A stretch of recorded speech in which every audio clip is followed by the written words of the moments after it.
So hi everyone, this is Vikas Gupta and watching our channel morning batch.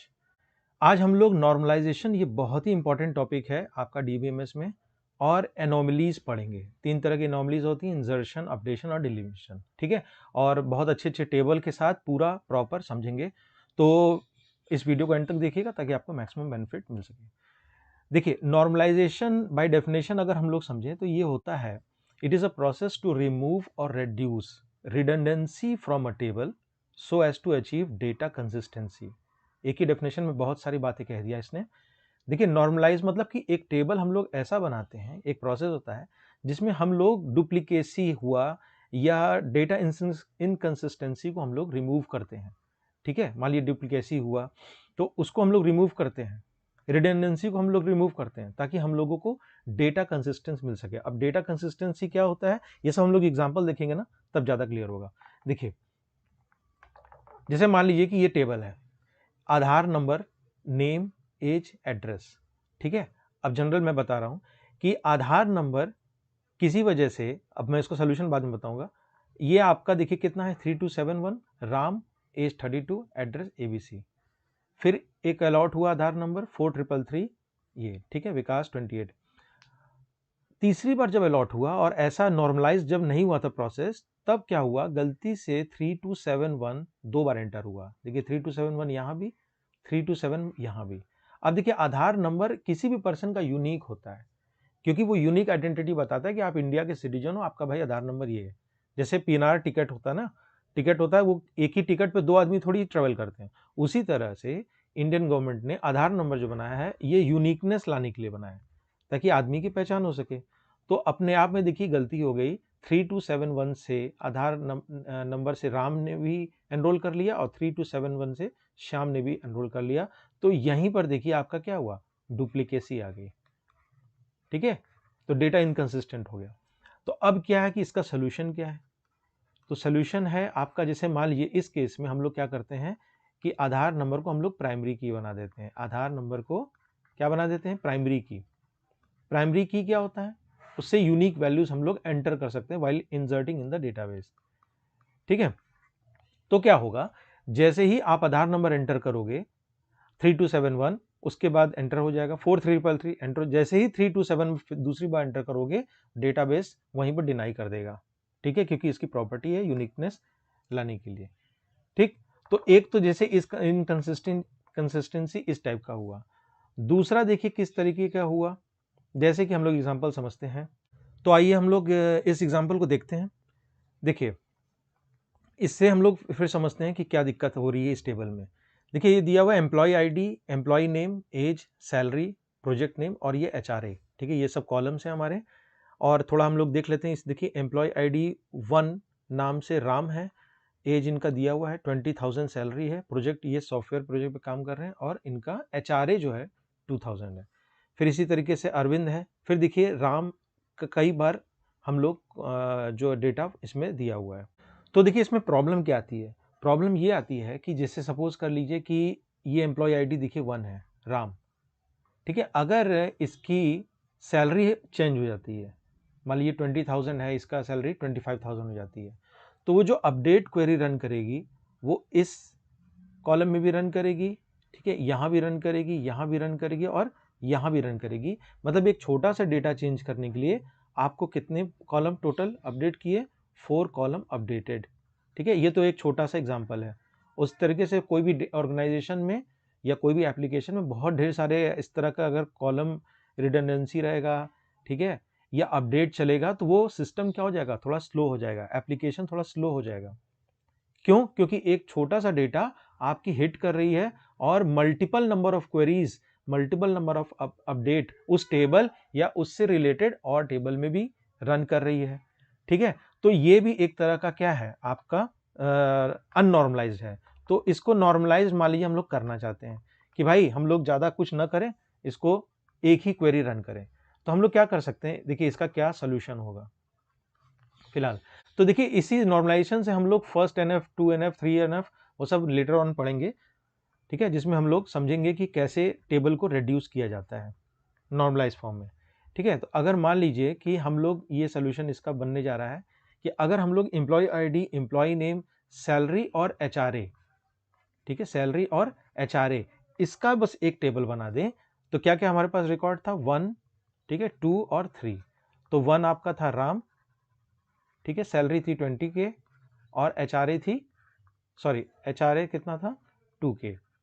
अब देखिए कि अगर आपको राम की सैलरी चेंज करनी है कितने से, मान लीजिए कि सैलरी 20,000 है और इसको हमको कर देना है 30,000, ठीक है, और अकॉर्डिंगली आपका ये भी चेंज हो जाएगा, ठीक है, 3K। तो अब जो देखिए ध्यान देने वाली बात है कि अब जो अपडेट हुआ है केवल और केवल 1 अपडेट रिक्वायर्ड, ठीक है, आपको पूरा टेबल और बहुत सारे रिकॉर्ड्स को अपडेट करने की जरूरत नहीं पड़ी है। ये बहुत ही एफिशिएंट तरीका है जिससे कि हम लोगों ने केवल एक ही अपडेट क्वेरी रन कराई और हमारा एप्लीकेशन जो है एफिशिएंट हो गया।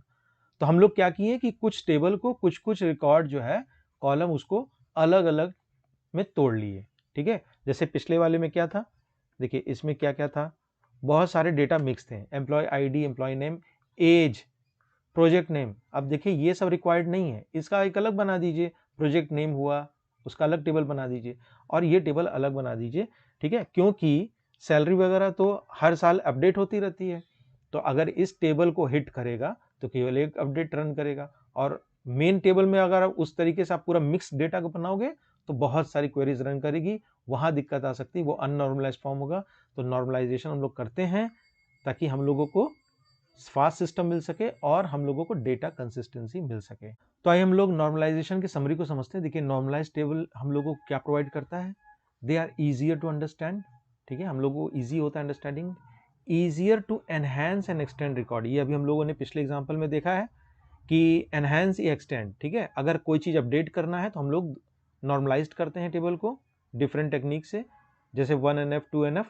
देखिए तीसरा और बहुत इंपॉर्टेंट और यही हम लोग का टॉपिक बनने वाला है, वो है इंजर्शन anomalies, deletion anomalies, updation anomalies.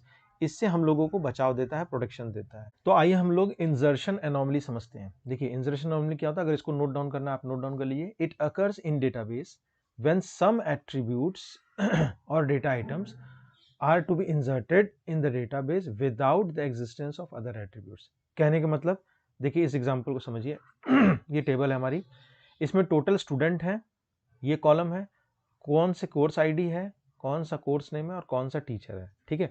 तो जैसे कोर्स आईडी 101 के लिए आपके टोटल स्टूडेंट्स एनरोल है 31, ठीक है, कोर्स का नेम क्या है जावा और टीचर का नाम है फ्रैंक, ठीक। इसी तरीके से कोर्स आईडी 111 के लिए आपके ये सब डिटेल दिए, total student 23, course name database और टीचर का नेम राम। सपोज कर लीजिए कि उस यूनिवर्सिटी ने एक नया कोर्स स्टार्ट करना है 201 को लेके और उसका नाम है पाइथन, ठीक है, और टीचर सपोज कर लीजिए कि है श्याम। लेकिन उसको दिक्कत ये आ रही है कि उस समय पाइथन पढ़ने वाला उसमें कोई भी स्टूडेंट नहीं है, 0 स्टूडेंट है। मतलब कि आपका देखिए जो ये रो है, इंजर्शन आपका रिकॉर्ड है, ये आपका पूरी तरीके से डिपेंड हो गया टोटल स्टूडेंट्स पे। उस कोर्स को इंसर्ट करने का मतलब ही नहीं है उस डेटाबेस में, उस टेबल में, जबकि उस स्टूडेंट को वो कोई पढ़ने ही वाला नहीं है, तो वो क्या होगा, वो फालतू का रिकॉर्ड आपका स्पेस लेगा, ठीक है। तो यहाँ पर क्या हो रहा है कि देखिए सम एट्रीब्यूट्स और data items are to be inserted in database without existence. तो यहाँ पर इंसर्शन हम लोग रिकॉर्ड का हैम्पर हो रहा है, नुकसान हो रहा है, नहीं कर पा रहे हम लोग, क्योंकि इस कोर्स आईडी के अगेंस्ट में कोई भी स्टूडेंट नहीं है। तो हम लोग क्या हो रहे हैं, रुक जा रहे हैं और इसको नहीं कर पा रहे हैं परफॉर्म, ठीक है। तो इसको हम लोग नहीं रिकॉर्ड एंटर कर पाएंगे जबकि ये कोर्स है पाइथन, ठीक है। तो क्लियर, तो हम लोग समझते हैं अपडेशन एनोमली।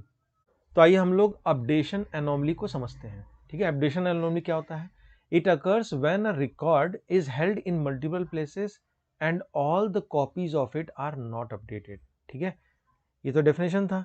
आइए हम लोग एग्जांपल समझते हैं कि क्या इसका मतलब हुआ कि all the copies are not updated. देखिए सपोज कर लीजिए कि हमारे पास टेबल 1 है हॉस्टल और टेबल 2 है स्टूडेंट बोर्डिंग, ठीक है। तो इसके कॉलम्स को देखिए हम लोग समझते हैं। जो हॉस्टल का टेबल है उसमें रूम नंबर दिया हुआ है, वो किस फ्लोर पे है और इसकी क्या साइज है। स्टूडेंट बोर्डिंग का जो टेबल है उसमें रूम नंबर दिया हुआ है, उसकी क्या साइज है और उसमें कितने स्टूडेंट आ सकते हैं, ठीक है। तो देखिए जैसे रूम नंबर 101 ग्राउंड फ्लोर पे है और इसकी साइज जो है स्क्वायर फीट में 100 है, ठीक है। रूम नंबर 202 है, उसी तरह रूम नंबर 301 है, ठीक है, ये सब आपका डिटेल दिया हुआ है। और इस वाले टेबल में स्टूडेंट बोर्डिंग में रूम नंबर आपका देखिए 101 है, इसकी साइज 100 स्क्वायर फीट है, इसमें 3 स्टूडेंट रहते हैं। 202 है, इसमें 2 स्टूडेंट रहते हैं, इस तरीके से। अब देखिए दिक्कत क्या आती है, प्रॉब्लम क्या आती है। सपोज कर लीजिए कि हम लोग जो रूम की साइज है वो आपके बदलना चाहते हैं। रूम की साइज कितनी है अभी 100 स्क्वायर फीट, इसको हम लोग मान लीजिए बड़ा करना चाहते हैं 100 से 150 स्क्वायर फीट। ठीक है, तो देखिए हम लोग को क्वेरी कहाँ कहाँ अपडेट करना पड़ेगा, हर जगह। देखिए एक यहाँ का आपको चेंज करना होगा, एक यहाँ चेंज करना होगा, एक यहाँ चेंज करना होगा। ठीक है, ये तो 3 क्वेरी रन करना होगा। लेकिन by mistake, by human mistake, accidentally अगर हम लोग इस टेबल में अपडेट नहीं चला पाते हैं, इस टेबल में अपडेट हम लोग नहीं चला पाते हैं, तो ये बहुत ही बड़ा इनकंसिस्टेंसी आ जाएगा रिकॉर्ड में। ठीक है, बाई ह्यूमन मिस्टेक एक्सीडेंटली हम लोग रूम देखिए, रूम साइज यहाँ भी है, इसको 100 से 150 नहीं कर पाते हैं, तो हम लोगों के पास डेटा इनकंसिस्टेंट आ जाएगा। कैसे, मान लीजिए कि इसमें मैंने चेंज कर दिया, इन सबको 150 कर दिया। ठीक, 150 150 150, तो देखिए है तो एक ही रूम, हॉस्टल एक ही है, स्टूडेंट भी एक ही है, लेकिन जो हॉस्टल का टेबल है वो रिकॉर्ड बता रहा है कि रूम नंबर 101 आपका ग्राउंड फ्लोर पे है और उसकी साइज कितनी है 150 स्क्वायर फीट। लेकिन स्टूडेंट बोर्डिंग का टेबल बता रहा है कि भाई रूम नंबर 101 उसमें टोटल स्टूडेंट जो 3 रहते हैं, लेकिन इसकी साइज 100 है। एक 100 बता रहा है, एक 150 बता रहा है। इसी को हम लोग कहते हैं डेटा इनकंसिस्टेंसी, और ये एरर नहीं होना चाहिए। ठीक है, तो हम लोग समझते हैं एक और डिलीशन जो कि है डिलीशन एनोमलीज। तो आइए हम लोग डिलीशन एनोमली को समझते हैं। देखिए डिलीशन एनोमली आप नोट कर सकते हैं, it occurs when we delete a record, when we delete a record that में contain attributes that should not be deleted. ठीक है, बहुत कुछ इंफॉर्मेशन इसमें कह दिया है। कुछ ऐसे अगर हम लोग डिलीट करते हैं रिकॉर्ड को, और कुछ ऐसे एट्रीब्यूट उसके साथ डिलीट हो जाते हैं जो कि नहीं होने चाहिए थे। ठीक है, उसको हम लोग कहते हैं डिलीशन एनोमली। जैसे एग्जांपल देखिए, देखिए ये प्लेयर का आपका टेबल है जिसमें आपकी प्लेयर की आईडी दी हुई है, उसका नाम दिया हुआ है, उसका गेम कौन सा खेलता है और लेवल दिया हुआ है। ठीक है, मतलब कि एडवांस प्लेयर है कि गुड प्लेयर है कि एवरेज प्लेयर है। ठीक है, नाम वगैरह दिया हुआ है। अब देखिए सपोज कर लीजिए कि ये आईडी जो नेम है अरविंद, जो कि क्रिकेट खेलता है, और इसका लेवल क्या है एडवांस। ये सपोज कर लीजिए कि किसी वजह से अब नहीं खेलता है, मान लीजिए कि ये अब दूसरी टीम में शामिल हो गया है। ठीक है, फॉर एग्जाम्पल चलिए मैं इसको डिलीट कर देता हूँ। ठीक है, इसका ध्यान दीजिए कौन सा लेवल है एडवांस लेवल, और इसको मैंने ये डिलीट कर दिया। ठीक, तो अब रिकॉर्ड में देखिए हमारे पास कितने टेबल हैं, कितने रिकॉर्ड हैं, केवल 2 रिकॉर्ड है। अब सपोज कर लीजिए कि फ्यूचर में हम लोग एक एनालिसिस कर रहे हैं और एक रिकॉर्ड करके क्वेरी रन कराना चाहते हैं कि कौन सा प्लेयर जो है, उस प्लेयर का नाम बताइए जो कि बहुत ही अच्छा खेलता था, जिसकी परफॉर्मेंस अच्छी थी, या मतलब एडवांस लेवल का खेलता था। ठीक है, तो अब क्या हुआ कि जो अरविंद जो कि क्रिकेट खेलता था आईडी नंबर 1, वो बहुत ही एडवांस लेवल का प्लेयर था, बहुत ही अच्छा प्लेयर था। तो ये क्या हुआ, अब ऑलरेडी ये डिलीट हो चुका है। देखिए यहाँ पर कोई आपका रिकॉर्ड नहीं है, तो जब हम फ्यूचर में रन कराएंगे तो ऐसा कोई भी रिकॉर्ड हमारे पास नहीं होगा। अगेन आपका देखिए इनकंसिस्टेंसी आ गया, हम लोग एक रिजल्ट इन्फॉर्मेशन को नहीं पा रहे हैं। ठीक है, तो ये सब होता है एनोमलीज वगैरह, और इसको दूर करने के लिए हम लोग जो पढ़ेंगे वो होता है 1NF 2NF, ठीक है, 3NF, ये सब फॉर्म, ताकि हम लोग डेटा की इनकंसिस्टेंसी को हटा सके और नॉर्मलाइजेशन को अचीव कर सके। क्लियर? तो thank you for today. I hope ये आपको वीडियो इन्फॉर्मेटिव लगा होगा। वीडियो पे चैनल पे नए हो तो सब्सक्राइब करना मत भूलिएगा। मिलते हैं नेक्स्ट वीडियो में एक नए टॉपिक के साथ। Till then keep learning.